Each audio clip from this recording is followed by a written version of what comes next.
Win a Pageant, episode 39. I created this step-by-step process after training thousands of women across the U.S. to win. Now you can have access to these winning strategies when you join me every Wednesday. Let's win a pageant.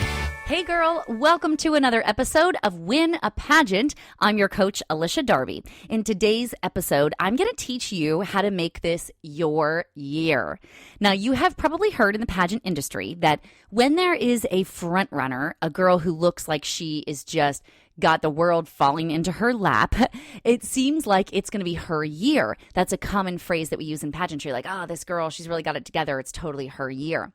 Well, several years ago, a mentor of mine explained the concept of this your year, and he referenced it as the year of Scott. His name is Scott, and he basically told me that he had been doing this for many years. Every new year, he would dub it the year of Scott, and he would focus on what makes him happy. He would focus on becoming a better version of himself, really just accomplishing a bigger vision and having a wildly successful year doing it, you know?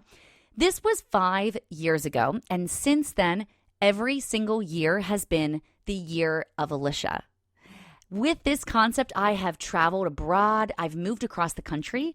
I attended events like Tony Robbins' Unleash the Power Within. I got certified in many different fitness techniques. I changed careers twice. I became a model, a spokesperson, a host. I started a business. I have accomplished so much in the last 5 years as a result of this very goal-setting process. So if you think for a minute, what have you achieved in the last 5 years? How have you grown? What have you seen come to fruition as a result of the choices that you have made? The beauty of dedicating the full year to just you and your vision and your mission is that it becomes less about the outcome of a particular situation, like a pageant, and it focuses more on the growth potential that you have during the journey itself. So instead of being concerned with what you can't control, like a pageant, you shift your focus to what you can control.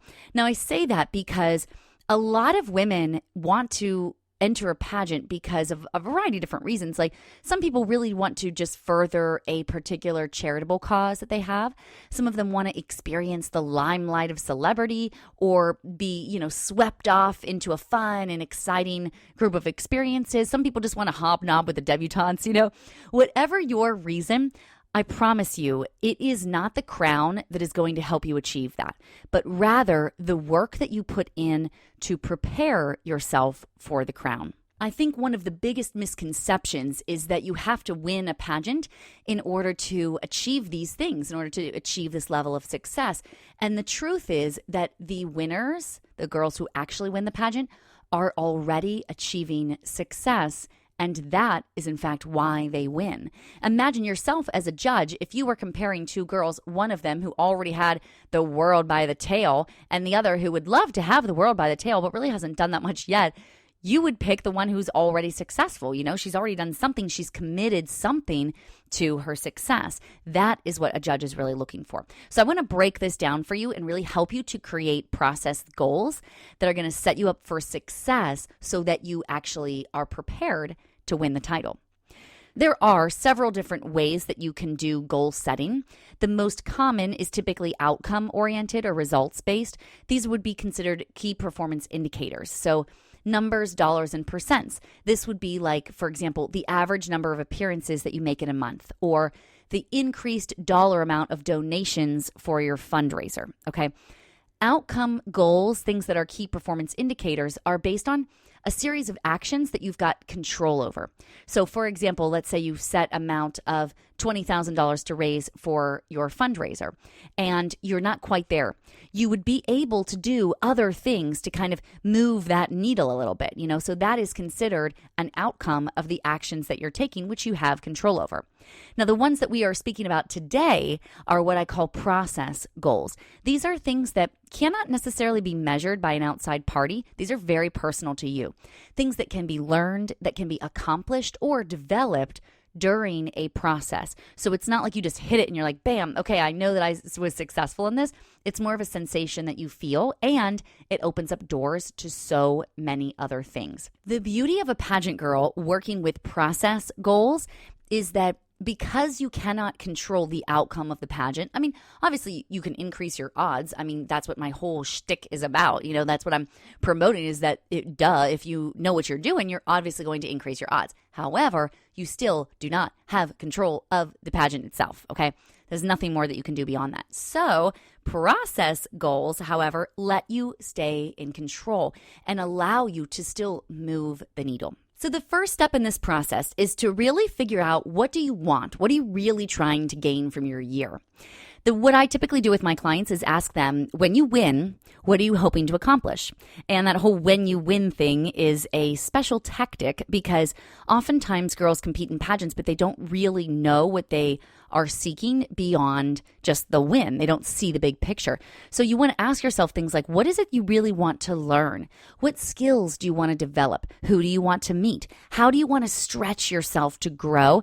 Who will your legacy project reach this year? What adventures do you want to have? Where do you want to travel to? Okay. Really think big picture. Just dream on and on and on, and just keep thinking of things until you've got a big size list. Okay. Like I would shoot for about 25 things. Step 2 is I want you to read through this list. Now that you've done your brain dump, we call it, get everything out onto paper, go back through the list. Ask yourself which of these are really important and which of them are just like silly. Like, I wrote that there, but I don't really care about. Cross it off. Okay. There's no sense in, filling up your brain with all these things that are not really important to you. So just cross them off. That's fine. I want you to still do the big brainstorm first because that's going to be the thing that truly helps you to get to your dream. Okay. I really want you to dig. The first 8 are kind of superficial anyway. It's after that you start to get really creative and you're like, wow, I never thought of this and this and this. And then it gets really big. So do step 1 completely, then step 2. Now, after you've gone through that, you probably have about, 10 to 15 process goals left. Go back through your list again. This time, you are asking yourself which of these are relying on too much on some outside thing that I don't have control over. Okay. So if you are creating an outcome-oriented goal, like for example, I want to try to convince Google to donate $20,000 to my platform. Okay. That is an outcome goal, meaning if it doesn't happen, you didn't achieve it. What I want you to do is think about a process. So you might rewrite that to say, I want to learn the best way to gain high-level sponsors that could donate $20,000 or more to my platform.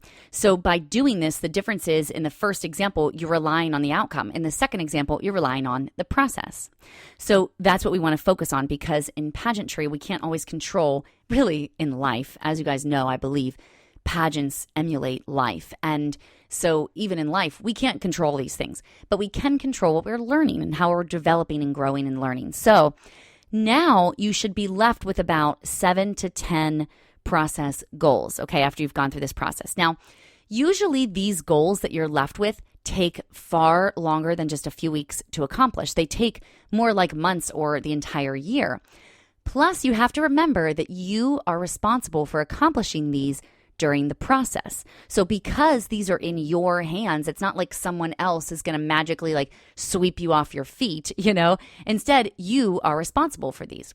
So I want to give you a few examples. Some of my clients, their goals may be things like they want to learn how to network at a cocktail party quickly and efficiently. So oftentimes I work with women who are in a corporate setting and they show up at a cocktail party and they feel like it's exhausting because they have to work the entire room. They feel like they have to talk to everybody. They want to figure out ways that they can do this more efficiently. That is a brilliant process goal. Maybe you are interested in learning how to read a teleprompter. For example, reading a teleprompter is truly a skill and you have to put yourself in certain situations in order to achieve that goal.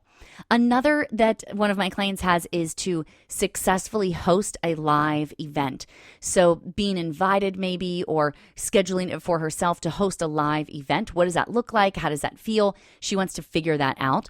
Another one could be simply knowing how to choose the clothes that work best for you during a shopping trip. That is a huge skill. And don't you know that all of these goals are growth oriented and they pay off in real life far beyond pageantry. When you're focused on, for example, learning to choose the clothes that flatter your figure and your personality, you will make better choices with your pageant wardrobe. You just absolutely will. So do you see how this works for the women that are in pageantry for the long haul? Year after year, they're learning new skills that they can apply to pageants and to real life. So that is why they're successful. And that's why I only work with clients that have that big vision, that 5-year plan, because we don't want to just win the pageant. We want to win in life. Okay. So that's really what I want to impress upon you, is that everything that you're learning in pageantry is going to be applicable to the outside world. And if you approach it invertedly, where you think pageants are separate from the real world, then it's going to set you up for failure, because you've got to see that pageant judges, pageant directors, they want somebody that understands success in life and then is able to bring it into pageantry. 2016 is absolutely the year of Alycia, but that doesn't mean it can't be your year also. I know that I have already set my process goals for what it is I really want to achieve this year, and I have got to go after it. And I know if I go after these goals, I'm going to be a changed woman next year. I can't wait to meet that woman. I can't wait. And the same is true of your goals. They are all a part of a process, so they're going to take time, but this time next year, you are going to have achieved so much. And that, ladies, is how you win a pageant. Thank you so much for joining me, and I'll see you next time. Hey there, I'm Alycia Darby, and I just want to say thank you so much for watching that last video. If you totally loved it and got something from it, would you just click subscribe right here to subscribe to our YouTube channel? Hey, I am here for you, and I've got so many more trainings and videos for you. In fact, this one would be a really great one to watch next. Or if that topic doesn't interest you, then try this one. It's my most recent video training. So I think both of these would be really great for you. Thank you again so much for subscribing. I am honored to be your coach. I'll see you again soon.